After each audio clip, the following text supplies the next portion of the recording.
What is up, self-made homestead fam bam? Look, I got the boss in front of the camera today. She's gloved up, ready to give you guys some 101 on salsa verde time.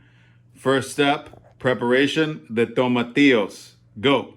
So tomatillo, it's coming out tough. And how you know it's ready and is to see the bottom. And if this husk started to break and see the meat inside of it, that's ready to go. I usually wear gloves because it's very sticky. And you just gotta peel this husk off and then wash them. Those are all washed. And so it's ready to go. So look at that. It's a beautiful one. And what we are going to make is salsa verde. It's a fire roasted salsa verde, and we are going to can it. So we have to make sure we have an adequate amount of lime juice or lemon juice. So we have 4 pounds of tomatillo, and the heat, it really doesn't matter how much you want to put it. Miguel is like it on the spicy side. So I have 2 jalapeno and 2 serranos and then 1 Anaheim, and I got 1 big old candy onion to start it off with. And he's going to fire roast this right now. All right, so we're about to change roles. Miguel is clocking in, and I'm going to show you how this goes. Stay tuned.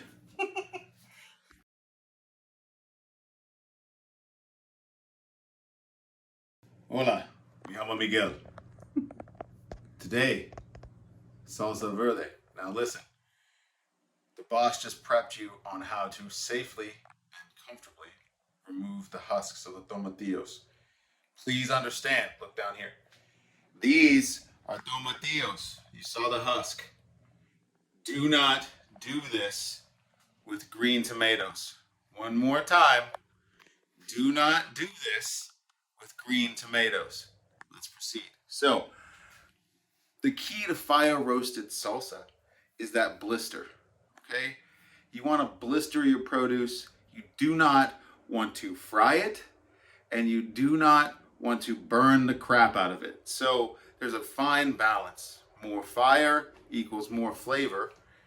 Low and slow is the key. So right now, while I'm talking to you, I've got a fire ring out back, getting some coals white hot.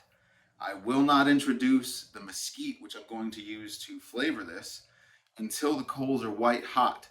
And you do not want to introduce your produce while there's still an active flame. So that part takes time, takes practice, know your setup. Right now, we're gonna do some super scenic cooking for you out back. But before we do that, we gotta prep our veg.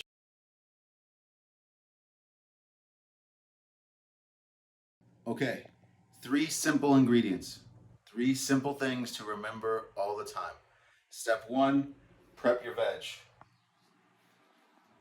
Okay, step 2, get a little extra virgin olive oil.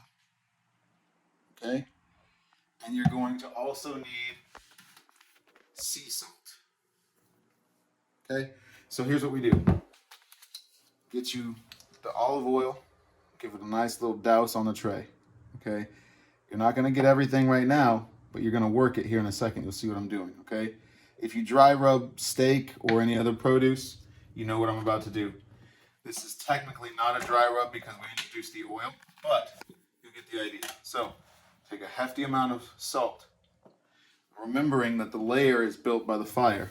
Take a hefty amount of salt and go all the way around. Now, what is a hefty amount? It really depends. It depends on the volume. For me, I like to be able to, you'll see it here in a second. Imagine that these are donuts. Nice little donuts. And you see the salt layer as the sugar. Okay? You want it to be all over. You want nice, even coating of the salt all over all of your tomatillos.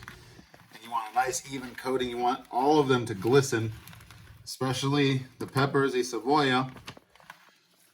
You want those to be nice and coated, see? Okay? You want a nice, even coat on all of that. Because what that does, while the flame is roasting it, number 1, it won't let it stick. And number 2, it will give you the blister that you want without scorching the fruit. That part is muy importante, very important for the flavor. okay? All right, so now we've got these going. We're gonna let them rest for a second, and we're gonna check back in at the fire. You're gonna need tongs and gloves. Check back.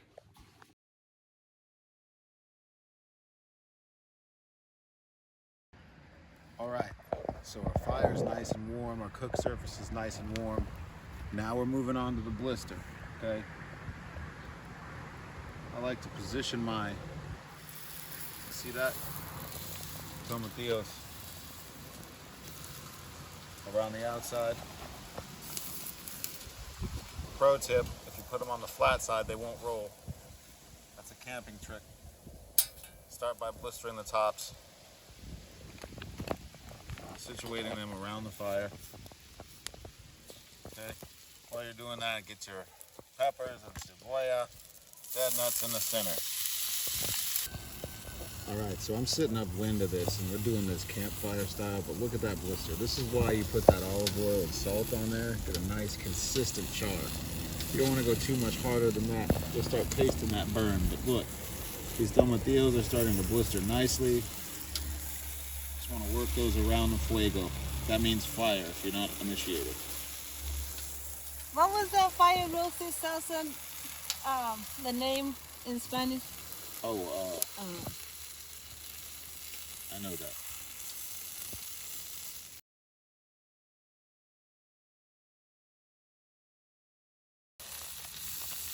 So for the people who never done this before, how much, like how hard do you need to cook that tomatillo? Well, that's a matter of preference. We got a lot. So what I like to do, I like them to get a bit about, you want them soft, see? You want them to open up. That heat sears in the flavor nicely, and you want them to open up. You want to rotate it, and if you can, see how they're that golden color? Yep. You want them to look, see how it just shrink up? That's what you want everywhere. Okay. And that's when the flavor is the deepest. Yeah, because other people who make salsa verde, sometimes some people boil them. I don't like those. But No, when so you gotta cook it, right? See that blister? You want it to look like that, nice and soft everywhere. Yeah, Again, yeah. a reason why you don't want to do this with green onions is because, or sorry, green tomatoes, is because first of all, that'd be gross. And second, and most importantly, that blister wouldn't do anything, and it would still taste like green tomato. Yeah, it's not the same. Not the same. And so look, once you get the peppers, this is how you chop the peppers. Done this. You see that wrinkle all the way around? You want that nice and crispy like that. This is one of my favorite things to do when we're fishing. Especially when you're getting skunked. I don't get skunked.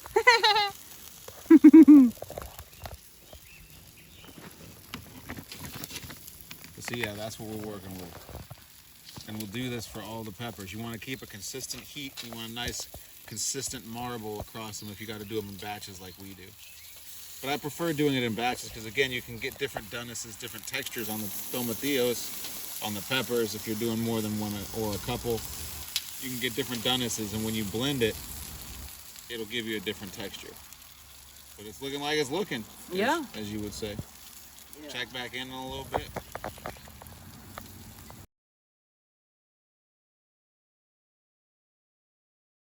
So when you're talking about small tomatillos, you're going to want to throw those in a little cast iron. This is option 2 for those camp goers. Your ever versatile pot and pan combo. Get you a nice cast iron skillet. Throw them things over a nice hot heat after you let the thing warm up. Introduce your olive oil. There you go.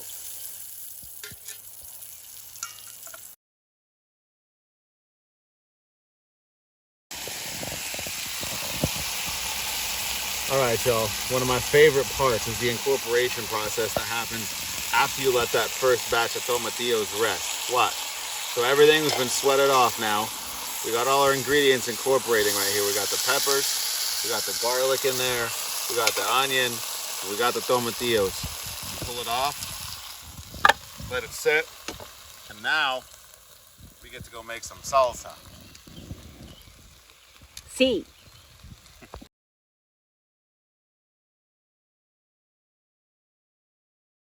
Fellas, know your strong suits.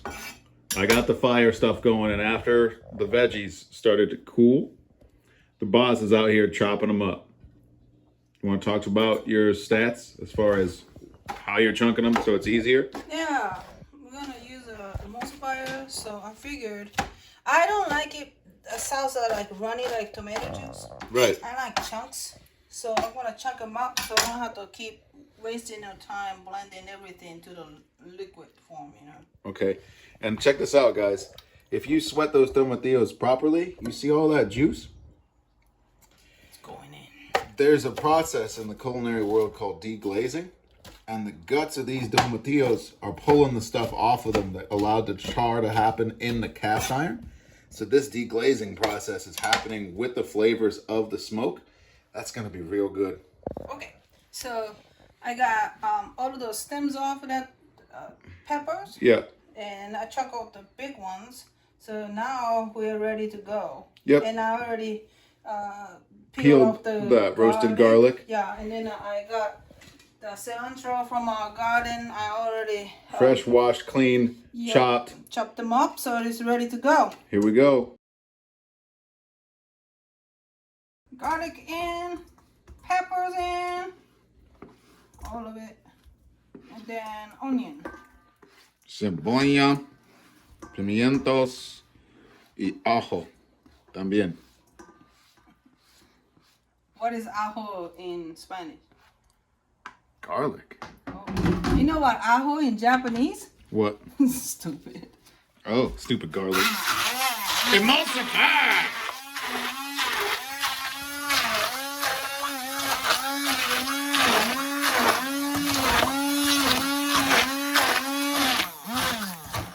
Just to give a little kick start, you know. Mm-hmm. And then do all the. Is it hot? No, tomatillos. Get all the tomatoes in there. Make sure you get that juice. Look at that deglaze. Look at that. Oh, yeah. Oh, that's heavy. Gotta have a cast iron pan, girl. Way strong. Yeah, get all that goodness up in there. Mm-hmm. Okay. Don't poop your pants. All right. Okay, and then lime juice. I already squeezed it out. This is half cup. Okay. This is the recipe for canning. Canning and So preserving. You're gonna need all of that to preserve it. If you're not doing that, you can just do it. You can skip lime if you're not gonna can it, but if you're gonna can it, you need that acid. Okay. Now we're gonna go. Fellas, don't try this. Let your wife do it. Otherwise, you're gonna end up with a mess. Ask me how I know. There we go. Oh, look at all that flavor. Que rico!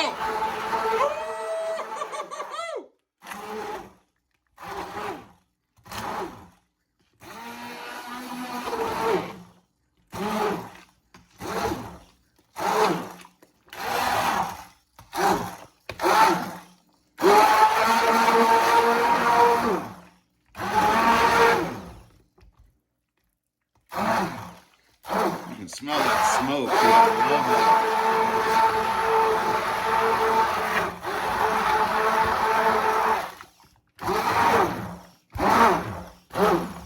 Okay, let's see where we are with that. it. Keep a plate close. Get you a nope. I'm Ramekin. just You making got sure I consistency check. Yeah, all of those Oh, yeah, that's big guys good. gone. Yeah, now you're gonna season to how you like it, right? Yep. So let's taste with the chips and see where we at with that. Grab a small ramekin. Skywalker.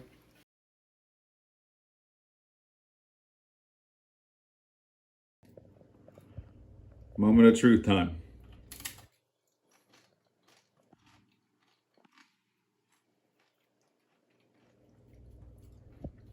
It's pretty mild. It is. Peppers are young in the season, I think. You got like slow heat. Yeah. Just enough.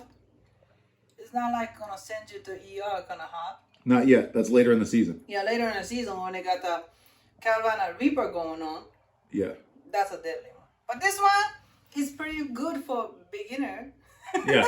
Intro level, Like me. medium heat, right? Yeah. It's pretty mild, but Cool. it's good. It's good if you want the mild salsa. This is it. There you So go. how many serrano? So this season we're just getting the first harvest. Yeah. So it's not all the way hot yet. So No. we put 6 serranos in there. And Yeah. then 2 jalapenos. Yeah. And 2 Anaheim. 2.5. Yeah, 2.5. Anaheim was pretty sweet. So Dude, that don't count. fire But it was flavor good. though was so good after it was blistered. Yeah. But all right, so check back in later in the season. But for right now, she's eating it with no problems. When I start making my Carolina Reaper, the King Naga, Scotch bonnets, any of that stuff, the scorpion That's a robot. peppers, yeah, that's gonna be hot red salsa. Stay tuned. Hey, self-made.